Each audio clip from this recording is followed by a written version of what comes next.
दोस्तों, आज हम डिस्कस करेंगे यूरिनरी कैथेटराइजेशन। यूरिनरी कैथेटराइजेशन एक ट्यूब लाइक स्ट्रक्चर होती है, एक कैथेटर होता है जिससे यूरिनरी ब्लैडर से यूरिन को बाहर को इवैक्यूएट किया जाता है। जब पेशेंट अनेबल हो यूरिन को बाहर की तरफ को इवैक्यूएट करने के लिए, बाहर की तरफ को एक्सक्रीट आउट कराने के लिए, तो हम ब्लैडर के अंदर एक ट्यूब इंसर्ट करते हैं।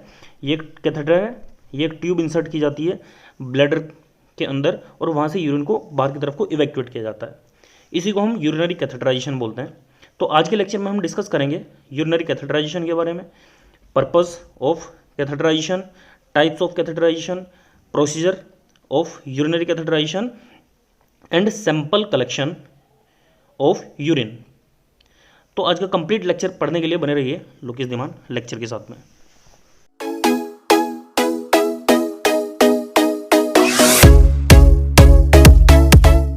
तो दोस्तों, बिना किसी देरी के शुरू करते हैं आज का हमारा टॉपिक, जिसका नाम है यूरिनरी कैथेटराइजेशन। जैसे कि इसकी डेफिनेशन है, insertion of a catheter, insert करना है कैथेटर इनटू ब्लैडर, ब्लैडर के अंदर में एक कैथेटर को इंसर्ट करना है थ्रू यूरिथ्रा।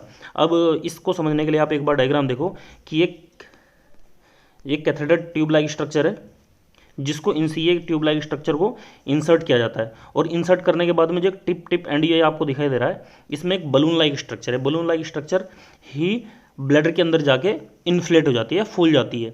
इसको इन्फ्लेट कराने के लिए एक पंप, यहाँ पे एक अलग से पोर्ट होता है जिससे हम सिरिंज अटैच करके इसमें एयर पंप करते हैं, और जैसे ही एयर पुश करते हैं तो ये ब्लैडर इन्फ्लेट हो जाता है। हम देखो यहाँ ये मेल और फीमेल दोनों प्रोसीजर यहाँ पे आसानी से समझ में आ जाएंगे कि ये है ब्लैडर और ये इधर मेल में ये ब्लैडर है। तो यहाँ से एक ट्यूब इंसर्ट की जा रही है, दो पोर्ट आपको दिखाई दे रहे हैं। एक कैथेटर ट्यूब है जिससे ये बलून के बारे में हमने बात किया, बलून इन्फ्लेट कर देता है ये साइड में दोनों में। तो ये ट्यूब इंसर्ट की जाती है ब्लैडर के अंदर ताकि यूरिन को इवैक्यूएट कराया जा सके। उस पर्पस, अब ये यूरिनरी कैथेटराइजेशन क्यों करना है? सबसे पहला पर्पस है टू यूरिन एलिमिनेशन। जब पेशेंट अनेबल हो यूरिन को एलिमिनेट करने के लिए, तो सबसे पहला पर्पस तो हमारा यही है। ओल्ड एज में स्पेशली ये कंडीशन देखने के लिए मिलती है। नेक्स्ट पॉइंट है टू कलेक्ट द सैंपल। अगर हमें सैंपल कलेक्ट करना हो, CS कल्चर सेंसिटिविटी के लिए करना हो, या फिर 24 आवर यूरिन का सैंपल हमें चेक करना हो, स्टेराइल कोई भी सैंपल कलेक्ट करना हो, तो उसके लिए हम सैंपल कलेक्शन का भी एक अच्छा मेथड है यूरिनरी कैथेटराइजेशन। नेक्स्ट है ब्लैडर इरिगेशन, कि सपोज करो कि ब्लैडर में हो गई हो, कोई टॉक्सिक सब्सटेंस कलेक्ट हो गया हो, तो उस कंडीशन में यूरिनरी के ब्लैडर के इरिगेशन के लिए भी हम कैथेटराइजेशन पर्पस यूज़ करते हैं। नेक्स्ट है यूरिनरी इनकॉन्टिनेंस। इनकॉन्टिनेंस होता है कि यूरिन का फ्रिक्वेंटली इनवॉलेंट्री मूवमेंट में बाहर आना, यानी कि पेशेंट अपना कंट्रोल लॉस कर देता है, तो यूरिन कंटिन्यूसली पास होता रहता है। तो उस सिचुएशन के लिए भी हम कैथेटराइजेशन प्रोसीजर परफॉर्म करते हैं।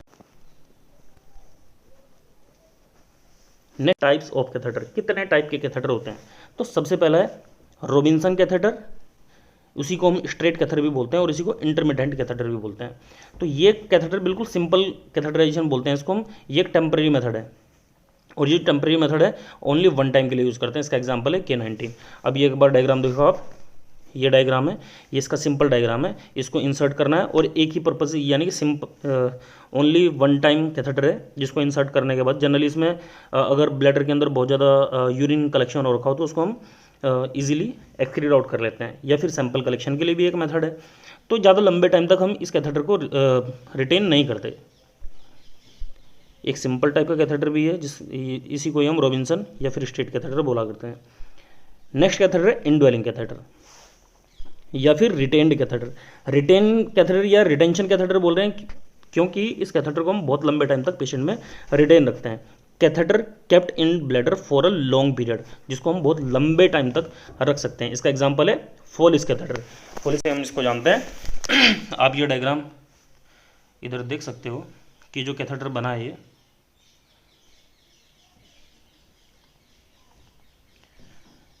तो आप ये डायग्राम देख सकते हो। ये जो डायग्राम बना है फोलिस कैथेटर, जैसा हमने पहले भी डिस्कस किया था, वो फोलिस कैथेटर ही था। तो ये कैथेटर है। तो कैथेटर में ये 2 पोर्ट भी हो सकते हैं, 3 पोर्ट भी हो सकते हैं, अलग अलग से पोर्ट भी होता है। ये इरिगेशन के लिए होता है। तो एक पोर्ट है जिससे हम बलून पोर्ट, जिसको हम बलून को इन्फ्लेट कर देते हैं। ये इसमें हम एयर पुश करते हैं तो ये बलून इन्फ्लेट हो जाता है, फूल जाता है ब्लैडर के अंदर जाके, ताकि ब्लैडर ये कैथेटर बाहर की तरफ को इवैक्यूएट ना हो पाए। दूसरा पोर्ट होता है, इस पोर्ट के अंदर हम यूरिन बैग कनेक्ट कर देते हैं। तो यूरिन बैग कनेक्ट करते हैं, जितना भी यूरिन ब्लैडर के अंदर से आएगा वो सारा सारा बैग के अंदर कनेक्ट हो जाता है। तो जो इसको बहुत लंबे टाइम तक हम रख सकते हैं, इसी को हम फोलिस कैथेटर भी बोला करते हैं। तो आगे एक्सप्लेन ये किया गया है 2 ल्यूमेन कैथेटर और 3 ल्यूमेन कैथेटर।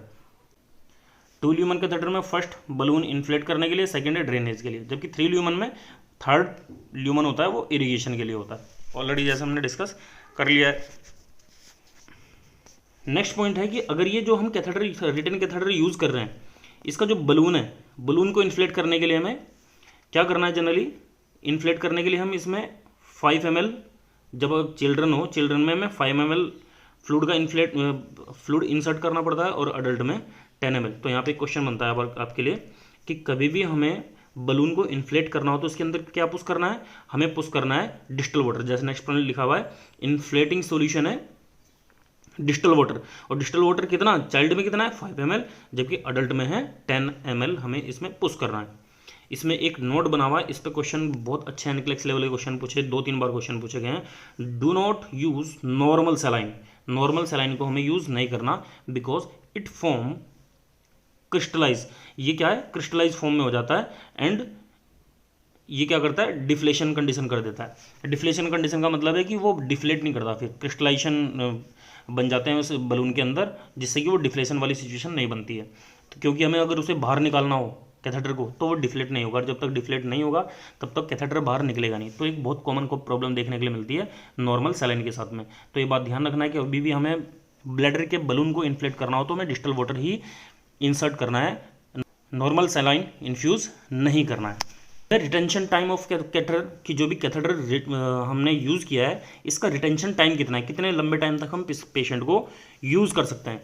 तो अगर रबर कैथेटर, सबसे पहला रबर कैथेटर को हम यूज़ कर सकते हैं 21 डेज़ के लिए, 21 दिन के लिए, 2 to 3 वीक्स के लिए। अगर कोई प्लास्टिक मटेरियल यूरिन कैथेटराइजेशन हो, उसको यूज़ करते हैं हम 1 वीक के लिए या फिर 7 डेज़ के लिए। पीवीसी मटेरियल का कोई अगर कैथेटर बनाओ, उसको 3 to 4 वीक के लिए या फिर 1 मंथ के लिए। और सिलिकॉन जो कॉमनली यूज़ किए जाते हैं, सिलिकॉन मटेरियल के अगर कोई कैथेटर बने होंगे, उसको हम मैक्सिमम टाइम तक रिटेन करा सकते हैं और उसका टाइम ड्यूरेशन है 2 to 3। अब नेक्स्ट पॉइंट है सुप्राप्यूबिक कैथेटर। रिटेन कैथेटर या फिर फोलिस कैथेटर के बाद में नेक्स्ट पॉइंट है सुप्राप्यूबिक कैथेटर। अब जैसे इसके नाम से ही क्लियर हो रहा है, सुप्राप्यूबिक यानी कि प्यूबिक के सुपीरियर साइड है, least contaminated sample through suprapubic catheter. मतलब अगर हमें स्टेराइल सैंपल टेक्निक की अगर बात हो तो सुप्राप्यूबिक कैथेटर से सैंपल कलेक्शन टेक्निक आइडियल मानी जाती है। Insertion of a catheter through anterior abdominal wall while insertion in bladder. Anterior abdominal wall से एक ट्यूब इंसर्ट की जाती है और वो इंसर्ट कहाँ पे की जाती है? ब्लैडर के अंदर।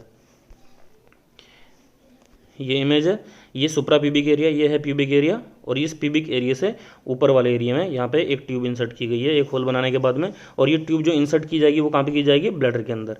ये डायग्राम देख लो आप कि एक ट्यूब इंसर्ट की गई है सुप्राप्यूबिक एरिया से और ये ब्लैडर के अंदर ये इस ट्यूब को पहुँचाया गया है, तो इसको बोलते हैं हम सुप्राप्यूबिक कैथेटर। और यही टेक्निक मानी जाती है least contamination sample collection technique.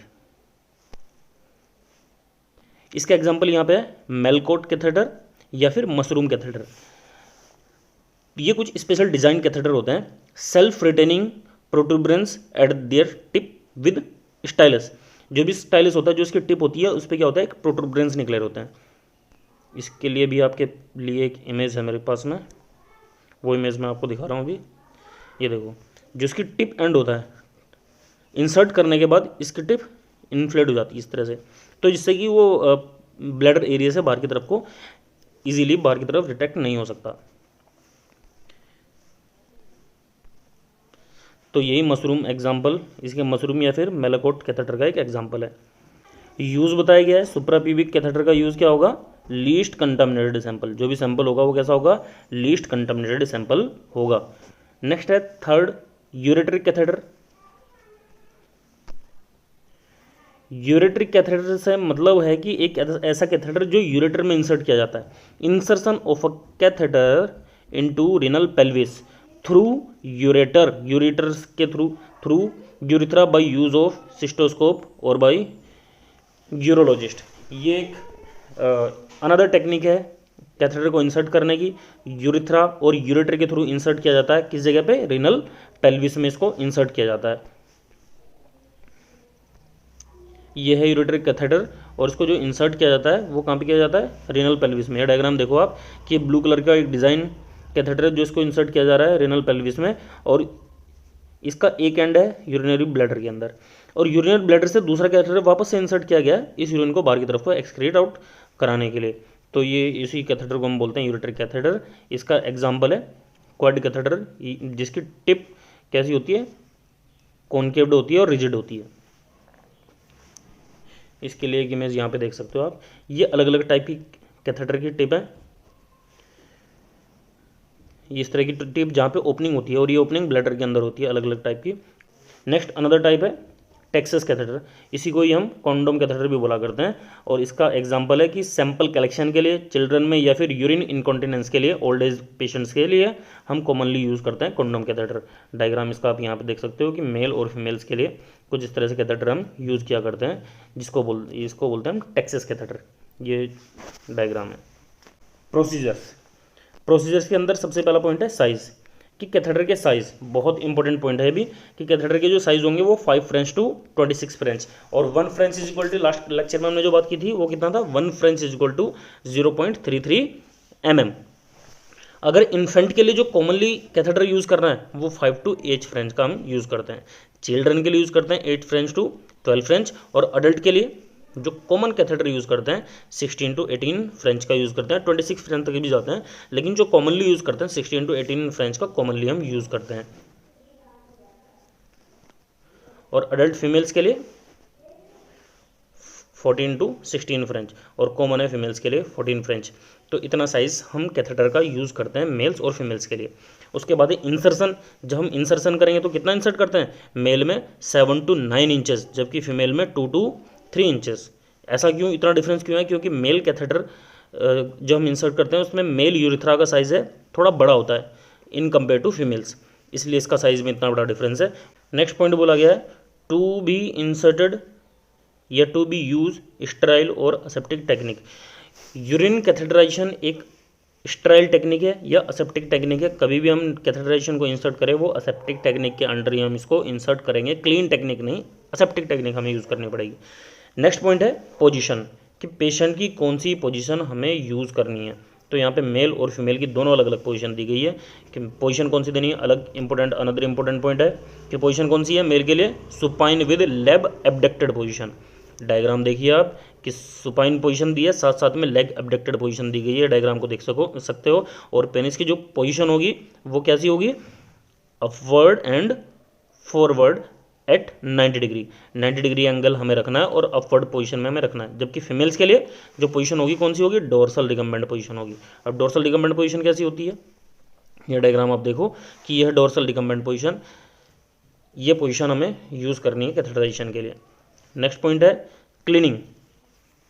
Position जैसे हमने दे दी क्लाइंट को, कैथेटर का साइज़ हमें आइडियल मेज़र कर लिया, उसके बाद पोजीशन दे दी। पोजीशन देने के बाद हमें क्लीनिंग करनी है, कि क्लीनिंग कैसे करेंगे। तो क्लीनिंग के लिए एक पॉइंट बोला गया कि अगर क्लीनिंग करनी है तो less contaminated to more contaminated. ये पॉइंट आपको ध्यान रखना है कि हमेशा कैथेटराइजेशन के लिए जो टेक्निक यूज़ करनी है less contaminated to more contaminated. और मेल के अंदर क्या करना है? Centre to periphery in circular motion, हमें सर्कुलर मोशन यूज़ करना है, और जो भी यूरिथ्रल ओपनिंग है उसके सेंटर से पेरिफेरी की ओर आना है। ये स्टराइल गोज से हमें क्लीन करनी है, और ये क्लीनिंग किससे करनी है? विद क्लोरहेक्सिडिन सॉल्यूशन से और सोप एंड वाटर से। सोप एंड वाटर अब जनरली हम यूज़ नहीं करते हैं, लेकिन जो कॉमन सॉल्यूशन यूज़ करते हैं वो क्लोरहेक्सिडिन, जो आजकल बहुत कॉमन मेथड है क्लीनिंग करने के लिए। फीमेल्स के लिए, फीमेल्स में किससे क्लीन करनी है? Urethral orifice to anal orifice. ये आप डायग्राम देख सकते हो, यह है यूरिथ्रल ओपनिंग। इस यूरिथ्रल ओपनिंग से हमें जाना है पेरिफेरी डाउनवर्ड साइड में, यानी कि एनल ओपनिंग तक, इस एरिया तक आना है। अप टू डाउन साइड में हमें आना है क्लीनिंग के लिए, क्योंकि हमें लीस्ट कंटामिनेटेड मानते हैं यूरिथ्रल ओपनिंग को in compare to anal opening. Insert करने के बाद, कैथेटर इंसर्ट करने के बाद फिक्सेशन की बात आती है कि इस कैथेटर को फिक्स किस जगह पर करना है। तो कैथेटर को फिक्स कहाँ करेंगे? Inner and upper thigh. इस पे भी काफ़ी सारे क्वेश्चंस कई बार पूछे गए हैं कि कैथेटर को जो हमें फिक्स करना है वो किधर करना है, इनर साइड में। एक आउटर साइड होती है कैथेटर थाई की, लेकिन हमें करना है इनर साइड की ओर, इनर एंड अपर थाई। जो थाई है ये अपर थाई में हमने इसको अटैच किया हुआ है और इनर साइड में किया हुआ है बिलो द ब्लैडर और लोअर एब्डोमन। जो ये है ब्लैडर साइड का एक लेवल है, इससे हमें डाउन साइड में, तो ये हमने प्लेस किया हुआ है कैथेटर को, इस जगह पे हमें अटैच कर रहा है। ये फिक्सेशन साइड पे कई बार क्वेश्चन पूछा गया है। नेक्स्ट पॉइंट है इसमें आर्टिकल्स क्या क्या चाहिए, यूरिन बैग चाहिए, catheter, syringe, surgical gloves, Betadine, Xylocaine 2% lubricate करने के लिए, स्टेराइल गॉज चाहिए हमें, स्टेराइल कट शीट चाहिए, डिस्टल वाटर चाहिए और माइक्रोपोर चाहिए अटैच करने के लिए। साथ साथ में असिस्टेंट की भी हमें ज़रूरत पड़ती है, क्योंकि एक असेप्टिक नेकनिंग है, उसको फॉलो करने के लिए हमें ज़रूरत पड़ेगी एक असिस्टेंट की। जब हम कैथेटर को इंसर्ट करते हैं, during insertion watch for urine appearance for top of the catheter. Already हमने बात की, जब हम इसको इंसर्ट करते हैं तो हमें यूरिन का कलर देखना है।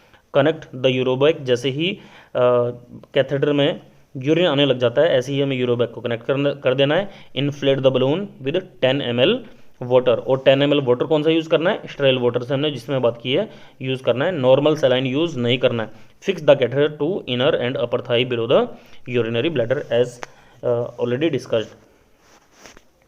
इसके बाद है सुप्राप्यूबिक, अगर कैथेटराइजेशन करना हो, सुप्राप्यूबिक कैथेटराइजेशन का हमें क्या करना था, अगर हमें सैंपल कलेक्शन करना है सुप्राप्यूबिक से तो collect from anterior abdominal wall. Anterior abdominal wall में हमें एक निडल को इंसर्ट करना होता है और वहीं से हम सैंपल को कलेक्ट कर लेते हैं। ये एक डायग्राम देखो आप, इसमें हमने एक निडल को इंसर्ट किया हुआ है ब्लैडर के अंदर और सुप्राप्यूबिक एरिया से हम सैंपल को कलेक्ट कर रहे हैं। तो इसलिए बोला गया clean the anterior abdominal wall, insert the needle and collect the sample. और एक पॉइंट और इसमें नोट डाला हुआ है, लीस्ट कंटामिनेटेड सैंपल, यानी कि ज़्यादा से ज़्यादा स्टेराइल जो सैंपल होगा, मोस्ट स्टेराइल सैंपल हम सुप्राप्यूबिक एरिया से क्लीन करके निकाल सकते हैं। कैथेटराइजेशन के यहाँ पे कॉम्प्लिकेशन दी गई हैं, क्या कॉम्प्लिकेशन हो सकते हैं, यूटीआई कॉमन कॉम्प्लिकेशन है, तो यूटीआई का कैथेटराइजेशन का एक मोस्ट कॉमन कॉम्प्लिकेशन क्या है, यूटीआई। उसके बाद यूरिन इनकॉन्टिनेंस, ये कंडीशन हो सकती है, फिर यूरिनरी इंजरी भी हो सकती है, ये कॉम्प्लिकेशन है और ये कॉमनली कॉम्प्लिकेशन देखने के लिए मिलते हैं क्लिनिकल एरिया में। नेक्स्ट है सैंपल कलेक्शन टेक्निक, कि सैंपल कलेक्शन टेक्निक कौन कौन सी हैं। सबसे पहले random sample collection, most common but not reliable, इसका भरोसा ज़्यादा नहीं है लेकिन कॉमनली यूज़ की जाती है फॉर माइक्रोस्कोपिक एग्जामिनेशन और any time in a day. Client को बोल देते हैं कि भाई आप यूरिन सैंपल कभी भी दे दो, तो इसके एक तो कंटामिनेशन होने के चांसेस भी हैं और साथ साथ में रिलायबिलिटी भी ज़्यादा इसकी कंडीशन की रहती नहीं है। तो इसमें हमें यहाँ पे टेक्निक बताई गई है। सबसे पहले हमें क्या करना है, क्लीन द कैथेटर, कैथेटर को क्लीन करना है, उसके बाद क्लैंप करना है कैथेटर को और सैंपल कलेक्ट कर लेते हैं हम सिरिंज के साथ में। तो ये एक टेक्निक है सैंपल कलेक्शन के लिए। दूसरी टेक्निक है 24 hour urine sample collection technique. तो 24 आवर यूरिन सैंपल कलेक्शन में हम क्या करते हैं, 24 आवर्स का यूरिन सैंपल कलेक्ट करते हैं। और ये जो कॉमनली करते हैं वो किस में करते हैं, नेफ्रोटिक सिंड्रोम, ये प्री एक्लेम्सिया, जिसमें हम प्रोटीन के लेवल को चेक करते हैं। तो इसके लिए हम 24 आवर यूरिन का सैंपल कलेक्ट करते हैं, या कभी भी हमें प्रोटीन का लेवल को चेक करना है वो 24 आवर यूरिन कलेक्शन टेक्निक से हम असेस कर सकते हैं। एनक्लेक्स के क्वेश्चन भी हैं इस पर। इसमें बोला गया है अब patient sleep for 24 hours urine collection. एक क्लाइंट को बताया गया है, एक क्लाइंट समझ गया है कि 24 आवर यूरिन सैंपल कलेक्शन मुझे कैसे करना है। A nurse collect 100 ml urine at 8 AM। 8 AM को 100 ml यूरिन कलेक्ट किया है, 200 ml कलेक्ट किया है 10 AM को 10 बजे, और उसके बाद में 150 ml एट 2 PM और 150 ml at 10 PM and 150 ml at 8 AM। तो टोटल कलेक्शन कितना होगा, देखो यहाँ पे अब 4 रीडिंग हमें मिल रही है, एक 100 ml की, एक 200 ml की, एक 150, दूसरी 150 और एक तीसरी 150 की। तो टोटल कलेक्शन कितना होगा, तो यहाँ पे 650 आंसर। अब 60 इन सभी रीडिंग को आप नोट करोगे ना तो इसमें आंसर आएगा 750, लेकिन इसका आंसर 650 क्यों है, क्यों है इसका रीज़न, इसका एक रीज़न है क्योंकि जो हमें 24 आवर यूरिन सैंपल कलेक्ट करना है वो कलेक्ट करना है 8 to 8, ठीक है। अब इसमें बताया गया कि एक नर्स ने जो सैंपल को कलेक्ट किया है वो 8 AM पे कलेक्ट किया है, तो 8 AM से अब हमें 8 AM करना है। तो जो यूरिन 100 ml है वो 8 AM से पहले का है। कलेक्ट भले ही 8 AM को किया हो, लेकिन ये कलेक्ट तो ब्लैडर के अंदर ये पहले ही हुआ होगा। तो हमें 8 बजे से 8 बजे तक का चेक करना है, वो कितना होगा 650 ml कलेक्शन करना है। तो इस तरह से हम 24 आवर यूरिन का सैंपल कलेक्ट करते हैं। नेक्स्ट है mid stream urine. Mid stream urine से आपको समझ आना चाहिए कि क्लाइंट जब एक स्ट्रीम के साथ में यूरिन करता है तो शुरुआत का और लास्ट वाला यूरिन हमें डिस्कार्ड करना होता है। जो उसका मिड वाला होता है उसी मिड स्ट्रीम वाले को हमें कलेक्ट करना होता है। तो अर्ली मॉर्निंग में हमें सैंपल कलेक्ट करना है, अर्ली मॉर्निंग फर्स्ट यूरिन, और मोस्ट रिलायबल मेथड है यूरिन मिड स्ट्रीम यूरिन, क्योंकि एक स्टेरिलिटी को मेंटेन करने के लिए जो शुरुआत का यूरिन आ रहा है वो यूरेथ्रा में या फिर कैथेटर में जो भी इन्फेक्शन होता है उसको फ्लश आउट कर देता है। तो शुरुआत का हम इसलिए डिस्कार्ड कर देते हैं, तो इसलिए बीच वाला सैंपल हमारे लिए आइडियल होता है या फिर रिलायबल होता है सैंपल कलेक्शन के लिए। और ये जो हम यूज़ करते हैं वो किसके लिए यूज़ करते हैं, फॉर कल्चर के लिए। कल्चर के लिए हमें यूज़ करना है तो मिड स्ट्रीम यूरिन हमें कलेक्ट करना है। नेक्स्ट है सैंपल कलेक्शन स्टोरेज। कि सैंपल कलेक्शन स्टोरेज के लिए हमें use with in 1 to 2 hours के लिए जो सैंपल कलेक्शन स्टोरेज करना है वो use with in 1 to 2 hours के लिए फॉर कलेक्शन एट जो टेम्परेचर रखा गया है 22 to 24 डिग्री सेंटीग्रेड, यानी कि रूम टेम्परेचर की बात की गई है, रूम टेम्परेचर पे हम स्टोर करते हैं। If not use within 1 to 2 hours then freeze the sample at 4 degree centigrade. तो ये बात ध्यान में रखनी है, कभी भी हमें यूरिन को स्टोर करना है तो रूम टेम्परेचर पे रखना है 1 to 2 आवर्स के लिए। अगर हमें 1 to 2 आवर्स के लिए यूज़ ना कर पाएँ तो हमें उसको स्टोर कर देना है, और स्टोर कितने पे करेंगे 4 डिग्री सेंटीग्रेड पे हम उसको स्टोर कर देंगे। और स्टोरेज जो टेम्परेचर दिया गया है वो एट 4 डिग्री 24 आवर के लिए 24 घंटे के लिए 4 डिग्री सेंटीग्रेड पे हम इसको स्टोर करेंगे। तो बहुत ज़्यादा इंपॉर्टेंट पॉइंट ये डिस्कस हो रहे हैं कैथेटराइजेशन के रिगार्डिंग, ये पॉइंट आप सब के सब ध्यान में रखें। नेक्स्ट पॉइंट है यूरिन की ओस्मोलैरिटी। ये कैरेक्टरिस्टिक्स आ गए हैं यूरिन के। तो 500 to 800 मिली ओस्मोल पर लीटर इसकी ओस्मोलैरिटी होती है। कलर एम्बर या फिर पेल कलर होता है। स्पेसिफिक ग्रेविटी 1.010 से 1.025 तक इसकी स्पेसिफिक ग्रेविटी होती है। और अगर स्पेसिफिक ग्रेविटी बढ़ रही है इसका मतलब डिहाइड्रेशन वाली सिचुएशन है, तो यानी कि यूरिन सैंपल होगा वो कंसनट्रेटेड फॉर्म में देखने के लिए मिलेगा, ज़्यादा पेल देखने के लिए मिलेगा। अगर डिक्रीज हो रही है स्पेसिफिक ग्रेविटी तो यानी कि डायबिटिक इंसिपिडस कंडीशन हो रही है। नेक्स्ट है प्रिजर्वेटिव। कि प्रिजर्वेटिव कौन सा यूज़ करना है, बोरिक एसिड, ये हम यूज़ करते हैं। और जब यूरिन को 24 आवर्स के लिए कलेक्शन करना हो तब हम प्रिजर्वेटिव जनरली यूज़ करते हैं। Boric acid, HCl, acetic acid या फिर टेलिन हम यूज़ किया करते हैं। pH of urine 4.5 to 8, variation इसमें ज़्यादा देखने के लिए मिलती है, लेकिन स्लाइटली एसिडिक यूरिन जनरली होता है, जिसकी वैल्यू यहाँ पे बोली गई है 6.4। इसके बाद है टेस्ट फॉर यूरिन। यूरिन के लिए टेस्ट कौन सा करना है, यूरिन के लिए कॉमन टेस्ट है बेनेडिक्ट टेस्ट। बेनेडिक्ट टेस्ट के बारे में कंप्लीट वीडियो बना के रखी हुई है आप लोगों के लिए, तो आप वो वीडियो देख सकते हो, लिंक डिस्क्रिप्शन में ऐड है, वहाँ से आप जाके देख सकते हो उसे। तो दोस्तों ये था आज का लेक्चर। आई होप ये लेक्चर आपको समझ आया होगा। अगर ये लेक्चर आपको समझ आया तो वीडियो को लाइक करिए, चैनल को सब्सक्राइब करिए और बेल आइकन को प्रेस करना बिल्कुल भी ना भूलिए। Thank you so much and जय हिंद।